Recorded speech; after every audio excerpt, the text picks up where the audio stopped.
Hello everyone, myself is Afroz Khan. Welcome to my YouTube channel Need Zoology by Afroz Khan. बहुत time से मेरे students और मेरे x student जो India के लगभग हर मेडिकल कॉलेज में हैं, उन सभी ने सजेस्ट किया कि सर आप जिस अंदाज से जोलॉजी पढ़ाते हैं तो उन स्टूडेंट्स का भी कुछ फ़ायदा होना चाहिए जो डायरेक्टली आज आपसे नहीं जुड़े हुए। तो इन सभी को देखते हुए आप सभी की दुआओं से मैं हाजिर हूँ अपना चैनल लेकर, NEET zoology by Afroz Khan. इस चैनल में हम डिस्कस करेंगे एनसीईआरटी को।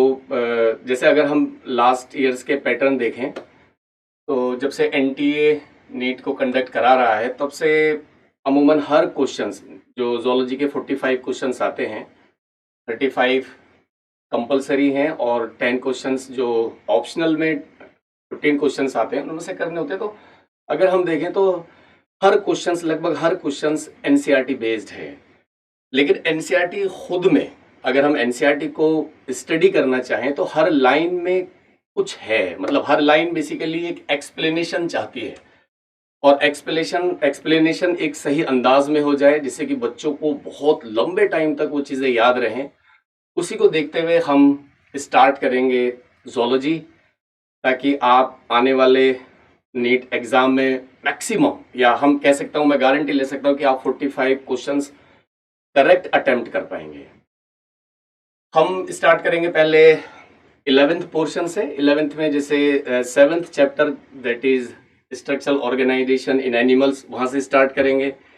Then we will jump to the animal physiology portion, digestion से लेकर केमिकल कोऑर्डिनेशन तक, और फिर उसके बाद हम 12th पर जाएंगे। तो वो मैं बाद की वीडियोस में उन सारी डिटेल्स शेयर कर दूंगा कि हम कैसे कैसे चैप्टर वाइज अपने जोलॉजी को एक सही अंदाज से, एक सही तरीके से स्टडी आउट करते चलें, ताकि जो बच्चे हमसे जुड़े हैं या जो जुड़ने वाले हैं या जुड़ेंगे उन सबको मैक्सिमम कैसे बेनिफिट हो जाए, कैसे वो मैक्सिमम स्कोर कर पाए।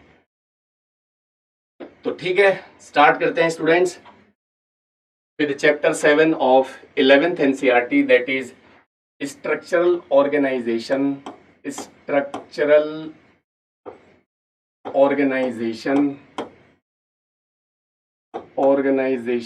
in animals।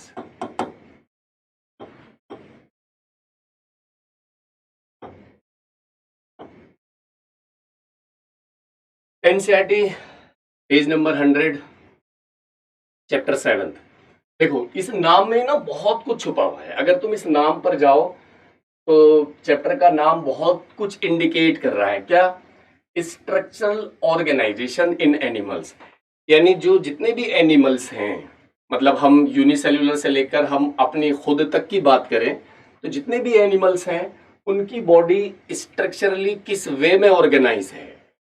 मिसाल के तौर पर जैसे हम बोलते हैं कि भाई हमारी बॉडी है, तो हमारी बॉडी में बहुत सारे ऑर्गन्स हैं जो काम करते हैं। जैसे हम बोले कि भाई डाइजेशन का एक वर्क है, बेसिकली डाइजेशन एक वर्क है, लेकिन डाइजेशन के काम करने के लिए हमारे बहुत सारे ऑर्गन एक दूसरे के साथ इंटीग्रेट होते हुए उस फंक्शन को परफॉर्म कर रहे हैं। जैसे हमारी सैलिवरी ग्लैंड भी है। अब जाहिर सी बात है, डाइजेशन में हम सिर्फ एलिमेंट्री कैनाल को डिस्कस नहीं करते, सैलिवरी ग्लैंड्स भी हैं, लिवर भी है, पेनक्रियाज भी है। तो बहुत सारे ऑर्गन कलेक्टिवली एक डाइजेशन के काम को अंजाम दे रहे हैं। तो जाहिर सी बात है, हम अपने ऑर्गेनाइजेशन को हम कह देते हैं कि सर आपका, हमारा ऑर्गेनाइजेशन ऑर्गन सिस्टम लेवल का है। लेकिन अगर हम देखें कि सारे एनिमल्स, जितने भी एनिमल्स हैं, क्या सारे एनिमल्स में ऑर्गन सिस्टम होगा? नहीं। अगर हम शुरुआत करें जैसे किसी भी यूनिसेल्युलर एनिमल की या यूनिसेल्युलर ऑर्गेनिज्म की, लाइक अमीबा, तो जैसे मैं अगर यहां से स्टार्ट करता हूं, दिस इज अमीबा। अब अमीबा के बारे में हम जानते हैं कि सर अमीबा यूनिसेल्युलर है, एक सिंगल सेल्ड ऑर्गेनिज्म है, लेकिन काम सारे करता है। जैसे इसके अंदर ना फूड वैक्यूल भी है, फूड वैक्यूल सेल है, बॉडी एक सेल है, लेकिन इसके अंदर जो खाने पीने का काम होता है that is performed by the food vacuole. तो कुदरत ने इसको फूड वैक्यूल दिया हुआ है, तो फूड वैक्यूल के जरिए अपने डाइजेशन के काम को अंजाम दे रहा है। इसी के अंदर कॉन्ट्रेक्टाइल वैक्यूल है जो ऑस्मो रेगुलेशन या एक्सक्रीशन में हेल्प करती है। तो कहने का मतलब ये हुआ कि जब बॉडी तो एक सेल है लेकिन all the functions are governed by the cell organelles. अरे भैया सेल है तो सेल के अंदर क्या होंगे, सेल ऑर्गेनिल्स होंगे ना। तो जो भी फंक्शंस हो रहे हैं तो वो कौन कर रहा है, सेल ऑर्गेनिल्स कर रहे हैं, जाहिर सी बात है। तो सेल ऑर्गेनिल्स अगर फंक्शन को करें, और सेल ऑर्गेनिल्स कहाँ प्रेजेंट है, जाहिर सी बात है भाई वो उस सेल के अंदर प्रोटोप्लाज्म में है। तो इसका लेवल ऑफ बॉडी ऑर्गेनाइजेशन को हम सिंपली बोल देंगे प्रोटोप्लाज्मिक। प्रोटोप्लाज्मिक। तो यूनिसेल्युलर ये जो प्रोटोजोअन्स हैं उनका लेवल ऑफ बॉडी ऑर्गेनाइजेशन अगर कोई डिस्कस करता है, कोई कहता है, तो हम सिंपल बोल सकते हैं कि सर प्रोटोप्लाज्मिक लेवल का उनका बॉडी ऑर्गेनाइजेशन का एक लेवल है। जैसे जैसे इवोल्यूशन होता गया, और जाहिर सी बात है जब कभी यूनिसेल्युलर रहे होंगे, जब unicellular for proceeding to become multicellular, तो जब यूनिसेल्युलर से मल्टीसेल्युलर आए होंगे, जैसे हम सब जानते हैं जो फर्स्ट मल्टीसेल्युलर हैं, फर्स्ट मल्टीसेल्युलर लाइक पोरीफर्स, जो कि स्पंज या पोरीफर्स, अब जाहिर सी बात है वो मल्टीसेल्युलर हैं तो उनकी बॉडी में बहुत सारी सेल्स हैं, अलग अलग सेल्स हैं, और अलग अलग सेल्स अलग अलग फंक्शन को परफॉर्म कर रही हैं। तो हम उनके लेवल ऑफ बॉडी ऑर्गेनाइजेशन को सिंपली बोल सकते हैं कि ये particular function is done by a particular cell. That function, that level of body organisation is called cellular. जैसे इवोल्यूशन और होता गया, एनिमल्स थोड़े और एडवांस हुए। अब जाहिर सी बात है जब एनिमल्स एडवांस हुए, वो कॉम्प्लेक्स हुए, उनकी डिमांड्स बढ़ी, तो उनकी जाहिर सी बात है तो उनके जो पर्टिकुलर फंक्शन थे, जो वो कभी एक सेल कर रही थी, अब बहुत सारी सेल मिलकर एक फंक्शन को करने लगी। तो जैसे ये सेल, ये सेल, ये सेल, अब ये मिलकर एक फंक्शन को अंजाम देने लगी। तो जाहिर सी बात है इसे हम क्या बोल देंगे जी सर, इसे हम टिश्यू बोलते हैं। हम जानते हैं group of cells is simply called tissue. तो इनका level of body organisation tissue level हो गया। ओरिफर्स के आगे हम जानते हैं कौन आते हैं, सिलेंट्रेट्स, हाइड्रा। जैसे जैसे इवोल्यूशन होता गया बच्चों, एनिमल कॉम्प्लेक्स होते गए। अब किसी एक पर्टिकुलर फंक्शन के लिए टिश्यू से काम नहीं चला, अब बहुत सारे टिश्यू मिलकर एक बॉडी फंक्शन को काम करने लगे, एक बॉडी फंक्शन, एक पर्टिकुलर फंक्शन को अंजाम देने लगे। तो जैसे ये सेल, ये सेल, ये हुआ एक टिश्यू, ये सेल, ये सेल, ये एक टिश्यू। अब बहुत सारे टिश्यू मिलकर एक बॉडी फंक्शन को कर रहे हैं, एक पर्टिकुलर फंक्शन को कर रहे हैं। तो that grade is known as organ. और जब बहुत ज्यादा एडवांस हुए एनिमल्स, और ज्यादा एडवांस हुए, तो अब बहुत सारे ऑर्गन मिलकर कलेक्टिवली एक पर्टिकुलर फंक्शन को अंजाम देने लगे। तो ये ऑर्गन, ये ऑर्गन, ये ऑर्गन, ये सब आपस में इंटीग्रेट होकर एक पर्टिकुलर फंक्शन को करने लगे। That level of body organisation is called organ system.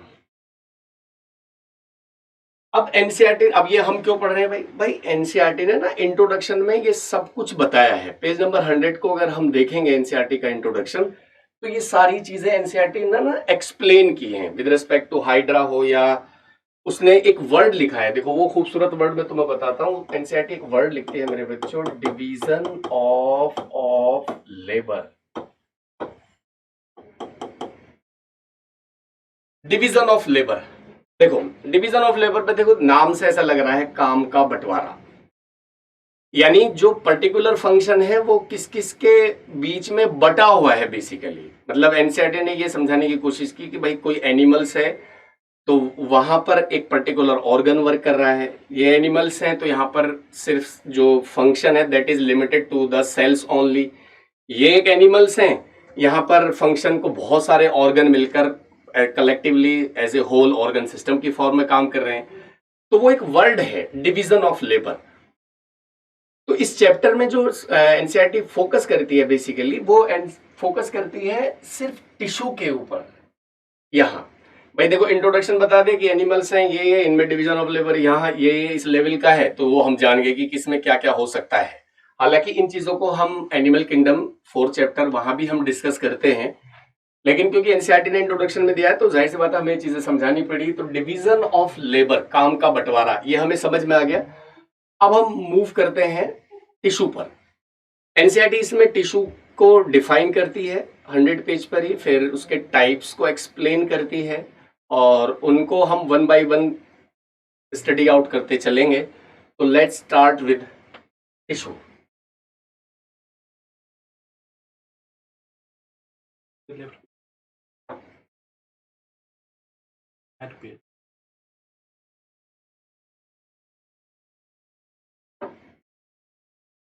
तो नेक्स्ट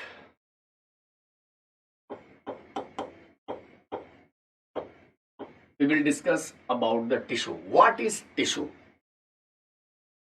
अलग अलग डेफिनेशन है भाई, अलग अलग बुक्स में दी हुई हैं। हम काफी टाइम से इवन 6th 5th क्लास से पढ़ते आते हैं। Group of cells is called tissue. लेकिन एनसीईआरटी एक अलग अंदाज में टिश्यू को डिफाइन करती है, मैं तुम्हें समझाता हूं। तो जैसे ग्रुप ऑफ सेल्स तुमने बताया कि मान लेते हैं कि जैसे बच्चों ये टिश्यू है, this is the tissue. Tissue में सर आपने बताया था कि ग्रुप ऑफ सेल्स, ठीक है जी। तो यहां मैं सेल्स बना दूंगा, ये सेल, ये सेल, ये cell, this is the cell. अब देखो कहीं भी टिश्यू होगा जो सेल है तो सेल्स की ना एक पैकिंग होती है बच्चों। तो पैकिंग इन द सेंस की, तो पैकिंग इस वे में होती है कि जो सेल्स है ना, तो सेल्स के बाहर ना कुछ स्पेस रहता है। तो हमें देखो, हम अक्सर पढ़ते हैं कि पूरी बायोलॉजी में हम अक्सर पढ़ते हैं 2 तरीके के फ्लूइड ना हमारी बॉडी में मिलते हैं। एक फ्लूइड होता है एक्स्ट्रा सेल्यूलर फ्लूइड, एक फ्लूइड होता है इंट्रा सेल्यूलर फ्लूइड। नाम से लग रहा है एक्स्ट्रा सेल्यूलर फ्लूइड वो fluid which is present outside the cell, intracellular fluid fluid present inside the cell. अब देखो इस सेल के अंदर जो भी फ्लूइड होगा, तो सर आपने बताया कि सेल के अंदर है तो आईसीएफ होगा, मींस इंट्रा सेल्यूलर फ्लूइड। अगर सेल के बाहर है तो ईसीएफ होगा, एक्स्ट्रा सेल्यूलर फ्लूइड। तो देखो ये एक्स्ट्रा सेल्यूलर फ्लूइड है, ये रहा। इसको मैं नाम दे सकता हूं दिस इज द ईसीएफ और एक्स्ट्रा सेल्यूलर फ्लूइड। अब वो जो स्पेस होता है ना बच्चों, सेल्स के बीच में जो स्पेस होता है, हम उसे ना इंटरस्टिशियल स्पेस भी बोल देते हैं। तो ईसीएफ या इंटरस्टिशियल फ्लूइड ये भी कह सकते हैं, या हम सिंपल इसको टिश्यू फ्लूइड भी बोल सकते हैं। कोई बेचैनी नहीं भाई, ईसीएफ कहो, इंटरस्टिशियल फ्लूइड कहो या टिश्यू फ्लूइड कहो, एक ही बात है। अब इतना भी हम जानते हैं कि जो भी बॉडी सेल्स हैं, हमारी हर बॉडी सेल्स जो कि किसी भी टिश्यू में हो, कहीं ऑर्गन में हो, कोई भी बॉडी सेल्स हो, हर सेल्स को सरवाइव करने के लिए ऑक्सीजन चाहिए, हर सेल को सरवाइव करने के लिए न्यूट्रिएंट चाहिए, ताकि वो सेल प्रॉपर फंक्शन करती रहे। तो जितने भी हमारे टिश्यूज हैं या जितने भी हमारी बॉडी सेल्स हैं, सब डायरेक्टली और इनडायरेक्टली ब्लड के कांटेक्ट में होते हैं। यानी जाहिर सी बात है, अगर ऑक्सीजन चाहिए या न्यूट्रिएंट्स चाहिए तो उनको ले जाने का जरिया क्या है? ब्लड है। तो कोई भी टिश्यू है तो उसमें कोई ब्लड वेसल्स या ब्लड कैपिलरीज जरूर एंटर करती होंगी। हम मान लेते हैं कि ये ब्लड वेसल्स यहां एंटर कर रही है। सपोज ये इधर से ब्लड जा रहा है, so this is blood vessel. अब इस ब्लड वेसल के जरिए ही इस टिश्यू की जो सेल्स हैं इनको न्यूट्रिशन मिलने जा रहा है। तो यहां से जो ऑक्सीजन होगी, यहां से ऑक्सीजन जब इस सेल तक अप्रोच करेगी तो जाहिर सी बात है वो डिफ्यूजन से ना बच्चे पहले टिश्यू फ्लूइड में आएगी और टिश्यू फ्लूइड के बाद वो सेल तक पहुंचेगी। सेल क्या करेगी? उस ऑक्सीजन को अपने मेटाबॉलिज्म या मेटाबॉलिक एक्टिविटीज में यूज करेगी और एज ए वेस्ट या एज ए बाई प्रोडक्ट वहां पर कार्बन डाइऑक्साइड बनने लगेगी। अब वो कार्बन डाइऑक्साइड फिर वापस ना इसी टिश्यू फ्लूइड में आएगी। ए ले भाई ये आ गई, और इसी कार्बन डाइऑक्साइड फिर सिंपल डिफ्यूजन से वापस फिर ब्लड में एंटर करेगी। कहने का मतलब ये हो गया बच्चों, जब भी हम टिश्यू को डिफाइन करेंगे तो टिश्यू की फंक्शनिंग में या टिश्यू की जो सेल्स हैं उनकी फंक्शनिंग में हम इस टिश्यू फ्लूइड को या इंटरस्टिशियल फ्लूइड को नजरअंदाज नहीं कर सकते। मतलब, और वही काम एनसीईआरटी ने किया है। एनसीईआरटी ने टिश्यू की डेफिनेशन में इस इंटरस्टिशियल फ्लूइड को या एक्स्ट्रा सेल्यूलर फ्लूइड को या टिश्यू फ्लूइड को इंक्लूड किया।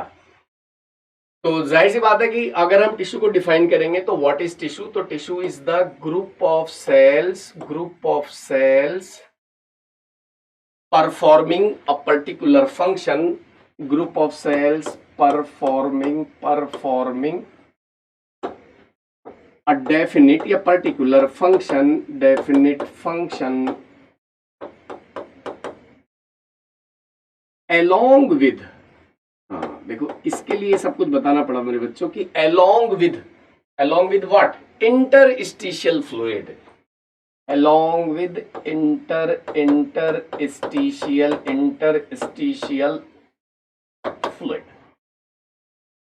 क्लियर? तो टिश्यू की एक डेफिनेशन हमें समझ में आ गई. According to the NCERT, tissues are what? Tissue is the group of cells performing a definite function along with interstitial fluid. Group of similar cells, you can say. Similar क्यों है भाई? देखो ये अभी हम थोड़ी देर में समझेंगे कि सिमिलर वर्ड हमने क्यों ऐड किया. एक्चुअली जर्म लेयर्स होती है हमारी बॉडी में, जिससे अलग अलग बॉडी ऑर्गन्स या बॉडी टिश्यूज डेवलप होते हैं. तो जाहिर सी बात है किसी एक ऑर्गन की, जो जैसे लीवर है तो लीवर में जो लीवर एक ऑर्गन है, उसमें जो टिश्यू होंगे उसकी जो लीवर सेल्स होंगी, वो जाहिर सी बात है वो सेल्स जहां वहां टिश्यू में जो सेल्स हैं वो सारी सिमिलर होंगी इन फंक्शन. मतलब even origin point of view से देखा जाए या फंक्शनली हम देखें बात करें तो दे ऑल आर सिमिलर. तो simply we can add the similar word. Group of similar cells performing a definite function along with interstitial fluid, this is called tissue. अब आगे बढ़ते हैं. हमारी बॉडी में टिश्यू के टाइप्स भी होंगे. तो कोई भाई पूछे कि सर हमारी बॉडी में कितने टाइप्स के टिश्यूज पाए जाते हैं, तो उसको हम डिस्कस करते हैं. तो let's jump to the types of tissues.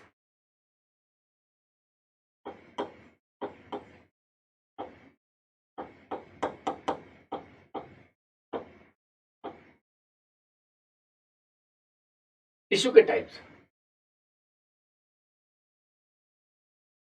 ये मैं एक सिंप्लीफाइड थोड़ा सा टिश्यू को समझाना चाहता हूं कि उसके टाइप्स, उससे हमें उसकी लोकेशन और समवट फंक्शन थोड़ा सा क्लियर होगा.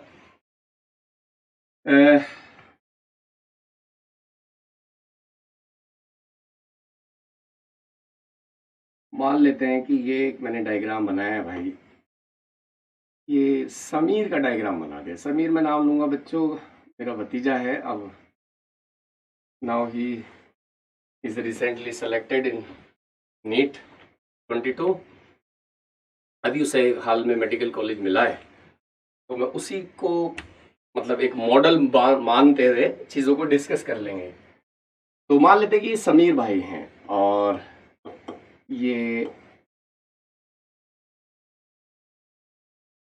उसके अंदर ये बोन नजर आ रही है तुम्हें.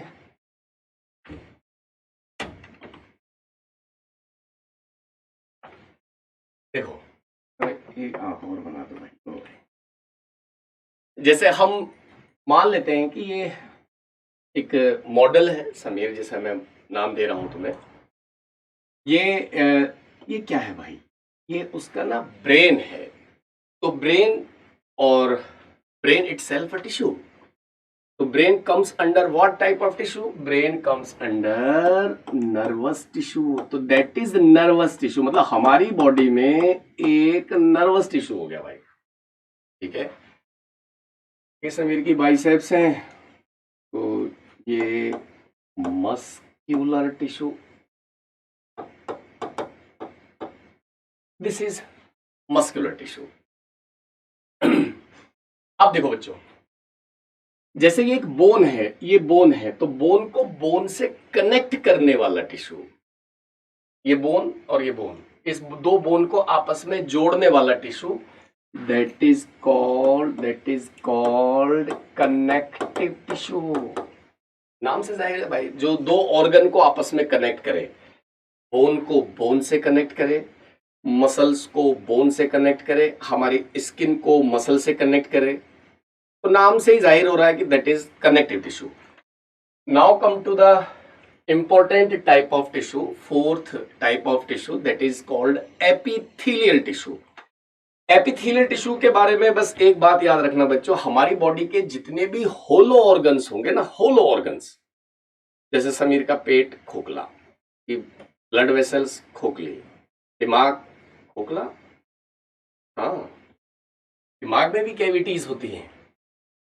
तो जहां भी कोई खोखला या होलो ऑर्गन्स हैं उसको लाइन करने वाला टिश्यू, कहीं भी चाहे वो होलो ऑर्गन हो, कोई बॉडी कैविटी हो होलो, उसको लाइन करने वाला टिश्यू एपिथेलियल टिश्यू।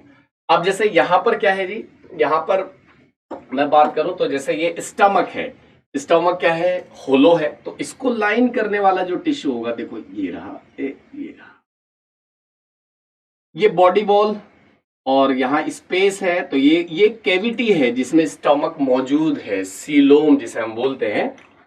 तो ये बॉडी कैविटी, इसको लाइन करने वाला टिश्यू एपिथेलियल टिश्यू हो जाएगा।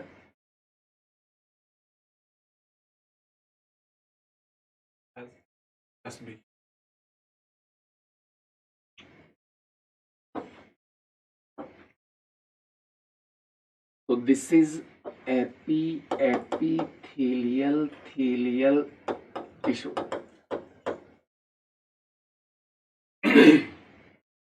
So there are 4 types of tissue present or found in our body.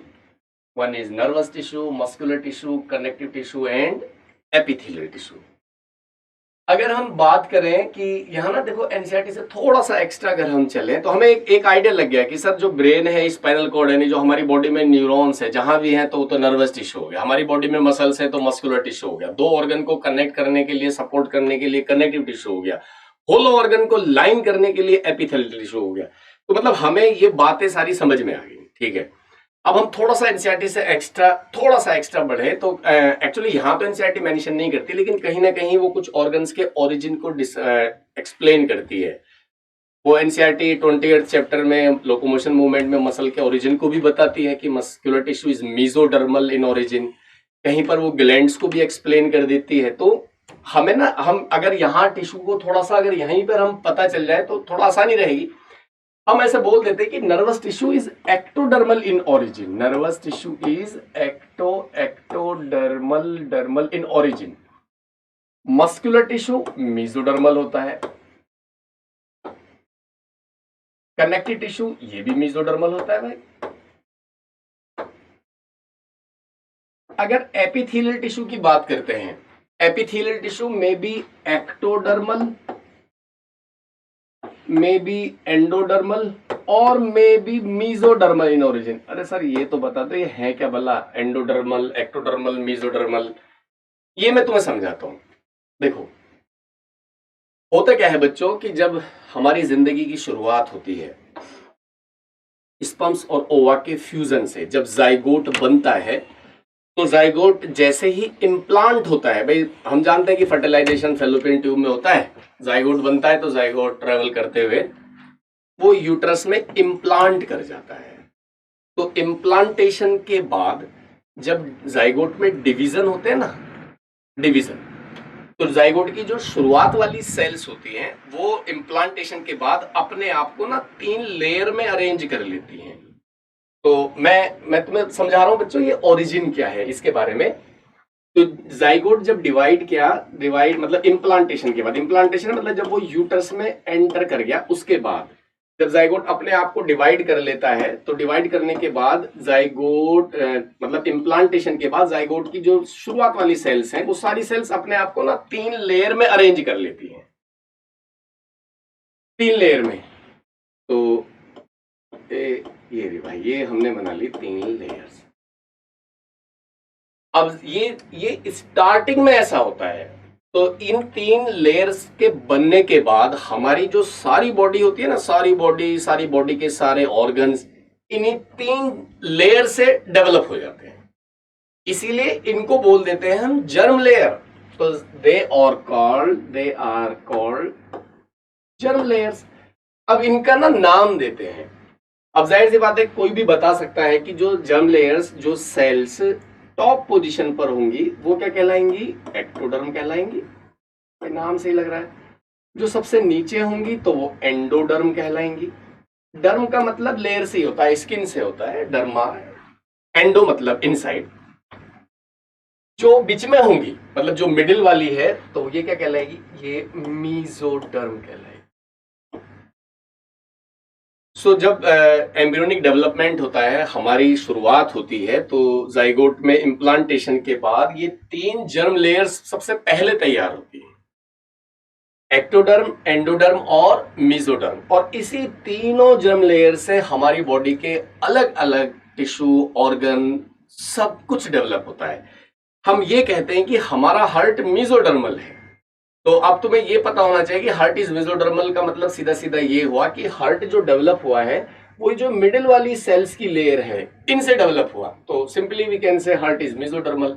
हम कहते हैं कि हमारा ब्रेन एक्टोडर्मल है।